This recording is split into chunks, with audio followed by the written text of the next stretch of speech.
السلام علیکم جی. آج سردار ترمیر صاحب کا، ان کی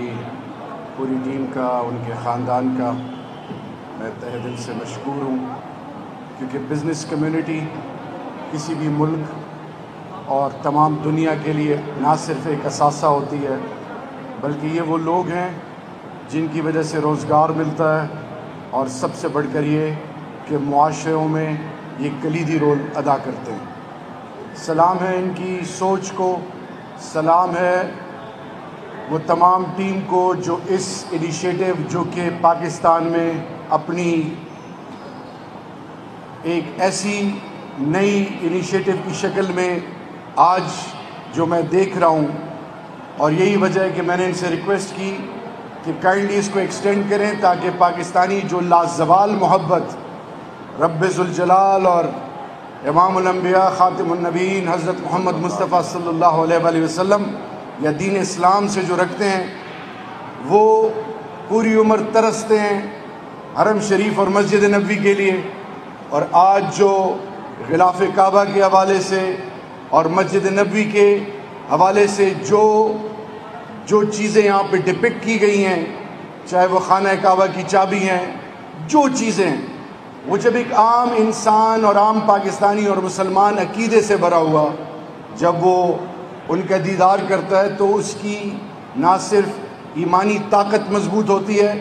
بلکہ وہ اپنی بنیاد سے جڑ جاتا ہے. آج پوری دنیا کے آگے تمام قومیں ایک ہو رہی ہیں. وہ تمام مذاہب جب ایک وقت میں ایک دوسرے کے دشمن تھے، وہ ایک ہو رہے ہیں. بدقسمتی سے آج ہم جب دین اسلام کی بات کرتے ہیں تو مختلف بنیادوں میں ہمیں تفریق نظر آتی ہے. آج میں بڑی مجبوری سے یہ بات کرنا چاہ رہا ہوں، جب بین المسلمین اللہ اور اللہ کے محبوب قرآن کی بنیاد اطیعوا اللہ و اطیعوا الرسول، اللہ اور اللہ کے محبوب کی اطاعت، اور اسی طرح لا الہ الا اللہ محمد رسول اللہ، یہ وہ ڈائریکشن ہے جس کو سامنے رکھ کے مسلمان نے پہلا وعدہ جو کیا اللہ کہ نہیں ہے کوئی معبود سوائے اللہ کے. آج جو مسلمان کنفیوز ہیں اس کی سب سے بڑی وجہ یہ ہے بدقسمتی سے کہ رب ذوالجلال کو حاکمیت کے حوالے سے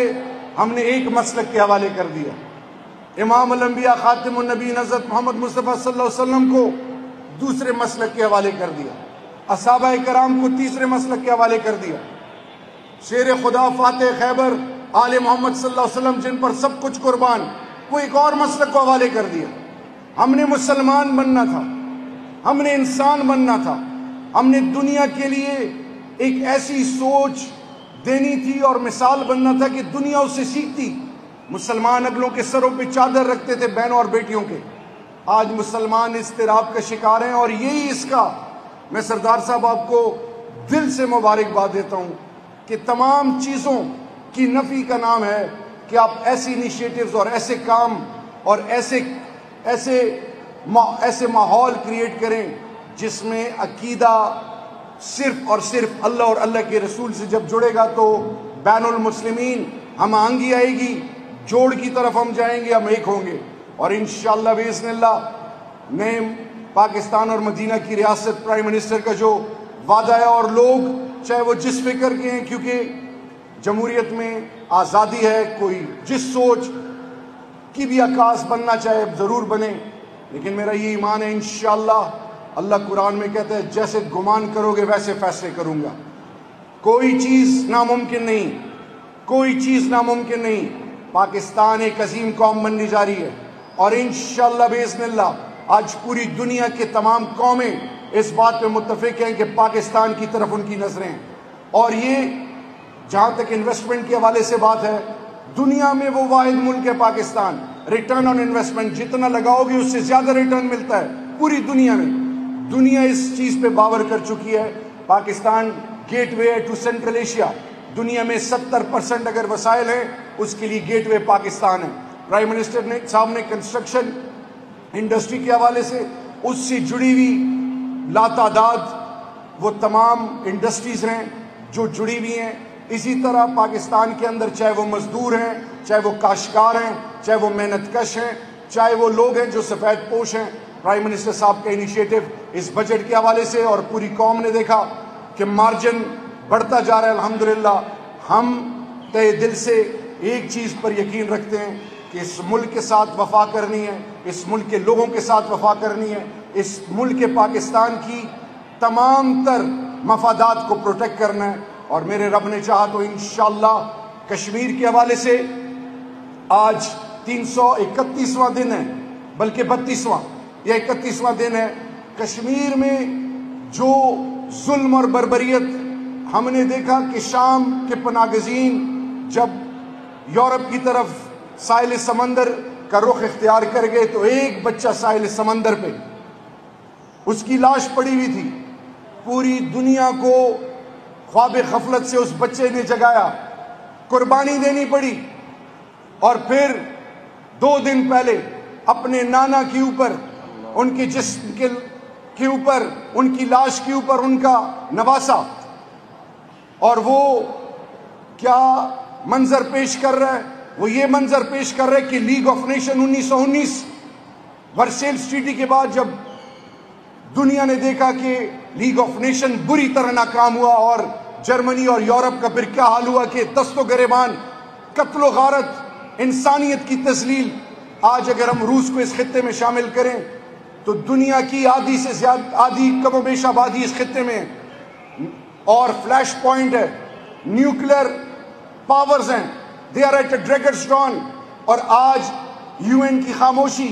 پراسپرس ورلڈ کی خاموشی، وہ ہیومن رائٹس کی تنظیمیں جہاں پہ ایک طرف ہمیں کہا جاتا ہے کہ سسٹینیبل ڈیولپمنٹ گول 17 نکاتی ایجنڈا پہ ہمیں کہا جاتا ہے کہ ماحول کا خیال رکھو، اسی طرح جانوروں کا خیال رکھو، انسانیت کی تذلیل پہ دنیا خاموش ہے۔ یہ اس معاشرے میں اور اس دنیا میں انسان ہوگے تو انسانوں کی عزت ہوگی۔ کیا ایک بڑا ملک ہونا، جمہوری ملک ہونا، ایک بڑی ایک مارکیٹ ہونا، کیا یہ اس چیز کی اجازت دیتا ہے کہ وہ انسانیت کی تذلیل کرے مذہب کے نام پہ؟ کیا وہ یہ اجازت دیتا ہے کہ انسان کو اس بے دردی سے مارا جائے؟ فلسطین کا مسلمان ہو، دنیا میں جدھر مسلمان کی تذلیل ہو رہی ہے، یہ عالمی ادارے خاموش تماشائی بیٹھے ہیں۔ اور یہی وہ سوچ اور فکر ہے کہ پرائم منسٹر صاحب نے اقوام متحدہ ہر فورم پہ کشمیر کا ایمبیسیڈر بن کے پوری دنیا کو یہ آگاہ کیا کہ خاتم النبیین، امام الانبیاء کی عزت جو ہر مسلمان کی ایمان کا حصہ ہے، اس کے حوالے سے یورپ میں قوانین بننے شروع ہو گئے ہیں۔ وہ لوگ جو کسی حوالے سے امام الانبیاء کی عزت اور ناموس کے خلاف منفی سوچ رکھتے ہیں، وہ ان ممالک میں اب ان کو ڈسکارڈ کیا جا رہا ہے۔ آج پاکستانی قوم سے التجا استدعا ہے میڈیا کے حوالے سے کہ اس قوم کے اوپر 5th جنریشن وار، ہائیبریڈ وار، مذہب، مسلک، علاقے کے نام پہ ہمیں تقسیم کیا جا رہا ہے۔ ہم نے ایک غیرت مند قوم کی شکل میں سامنے آنا ہے، اور کیونکہ اس ملک کا آئین قرآن اور سنت کتابیں ہے۔ مقصد یہ ہے کہ پاکستان ہے تو ہم سب ہیں، انشاءاللہ باذن اللہ۔ سردار صاحب جیسے لوگ اور اس طرح وہ تمام پاکستانی، وہ تمام لا انفورسنگ ایجنسیز اور وہ تمام اس ملک کے وہ پیرامیڈک سٹاف، وہ ڈاکٹرز جو کووڈ کے خلاف لڑ رہے ہیں، وہ یہ ثابت کر رہے ہیں۔ اور اس طرح جو بھی ریلیف ایکٹیویٹیز ہوئیں ان نادار نتیموں مسکینوں، چاہے حکومت نے احساس پروگرام کے تحت 1 کروڑ 20-25 لاکھ لوگوں کو جو مدد کی، اور آگے بھی پرائم منسٹر سوچ رہے ہیں۔ اور یہ کہ UNHCR اور UN نے بھی اس ماڈل کو، احساس ماڈل کو سامنے رکھے۔ افغان مہاجرین اور دنیا میں 7.25 کروڑ مہاجرین ہیں، اس کی بھی یقین دہانی ان کو پاکستان نے اور پرائم منسٹر نے کرائی، انہوں نے بھی وہ ماڈل اپنایا۔ انشاءاللہ ایسے انیشیٹوز کو اپریشیٹ کرنا چاہیے۔ آپ کو میں خراج تحسین پیش کرتا ہوں۔ انشاءاللہ یہ وعدہ ہے کہ پاکستانی قوم ایک غیرت مند قوم ہے، اس قوم کا مستقبل انشاءاللہ بڑا روشن ہے، اور ہم ایک ایسی قوم بننے جا رہے ہیں انشاءاللہ جس پر آنے والی نسلیں فخر کریں گی انشاءاللہ۔ پاکستان زندہ باد۔ کوئی کوشچن جی؟ کوئی ایسا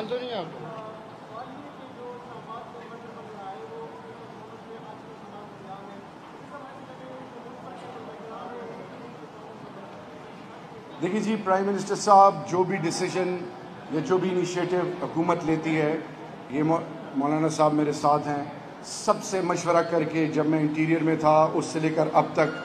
چاہے وہ کسی بھی حوالے سے ہو، یہی وجہ ہے کہ 33-34 ہزار کم و بیش مدرسے تمام مکاتب فکر نے مل کر اتفاق سے، اور یاد رکھیے انشاءاللہ باذن اللہ اگلے سال جولائی میں پورے پاکستان کے مدرسوں میں اور سکولوں میں ایک ہی سلیبس سٹارٹ ہوگا. اس کے لیے تمام تر جو کریڈٹ جاتا ہے وہ اللہ کے فضل کے بعد سب ٹیم کو جاتا ہے، اور خاص کر علماء کرام کو جو اس میں کلیدی رول ادا کر رہے ہیں. ایک اسلامی ریاست کے اندر مائنورٹی کو، اقلیتوں کو، ان کے جان و مال کا تحفظ، ان کی مذہب کی آزادی، ان کے سوچ اور فکر، سب کی ذمہ داری ریاست کی ہے. اس حوالے سے پرائم منسٹر صاحب یہ بھی خدشات ضرور ہیں، اور پرائم منسٹر صاحب انشاءاللہ اس کو عنقریب ایڈریس کریں گے مفاہمت سے انشاءاللہ.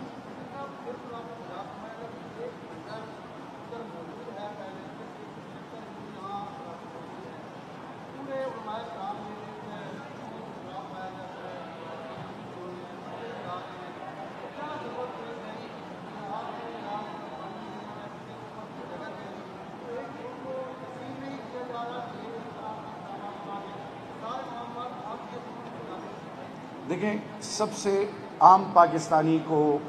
اور مسلمان کو ایک چیز ذہن میں رکھنی ہے کہ جب ایک اقلیت کا کوئی شخص یا اقلیتی برادری، چاہے وہ کسی مذہب کے بھی ہوں، ان کی مذہب کی آزادی، ان کے جان و مال کی آزادی، ان کا تحفظ، یہ ریاست کی ذمہ داری ہے. آپ نے ہمارے لیے امام الانبیاء خاتم النبیین حضرت محمد مصطفیٰ صلی اللہ علیہ وسلم کی 23 سالہ نبوت کی زندگی ایک مثال ہے. خلفائے راشدین 4، ان کی مثالیں اور وہ تمام زندگی ہمارے سامنے. شریعت محمدی کی بنیاد کیا ہے کہ آپ مل بیٹھ کے مشورہ کریں، اور یہی میں بتا چکا ہوں کہ پرائم منسٹر صاحب کی سٹیک ہولڈرز کے ساتھ مشورہ کر کے انشاءاللہ اس مسئلے کا حل نکالیں گے رب کے فضل سے. Thank you G.